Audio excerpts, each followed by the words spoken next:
সম্মানিত উপস্থিতি মুসল্লিন ইকরাম, রব্বুল আলামিন মুসলিমদেরকে বিজয় দান করবেই, এটা সত্য। সেটা যত জুলুম নির্যাতন, যত ধরনের জুলুম নির্যাতনে আসুক না কেন, আমরা হয়তোবা প্রত্যক্ষ দেখতে পাচ্ছি মুসলিম বাহিনীর পরাজয়, কিন্তু রব্বুল আলামিন ওই যে সূরাতুল হাশরের মধ্যে বলছেন, হুয়াল্লাযী আখরাজাল্লাযীনা কাফারু মিন আহলিল কিতাব মিন দিয়ারিহিম লিআওয়ালিল হাশর মা যানানতুম আইয়াখরুজু ওয়া যান্নু আন্নাহুম, তোমাদের ধারণাই ছিল না যে তারা তাদের বাড়ি থেকে বহিষ্কৃত হবে, তাদের আবাসভূমি থেকে তারা বহিষ্কৃত হবে, কিন্তু রব্বুল আলামিন তাদেরকে বহিষ্কৃত করেছেন।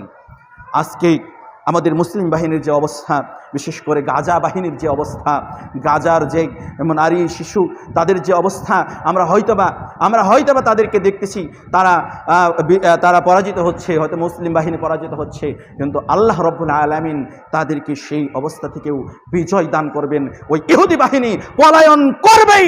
এই আয়াত থেকে, আজকের এই খুতবা থেকে আমরা এই শিক্ষা গ্রহণ করতে পারি, আমরা এই বিশ্বাস অর্জন করতে পারি। রব্বুল আলামিন আমাদের এই বিশ্বাসের উপর অটল থাকার তৌফিক দান করুন, আমিন।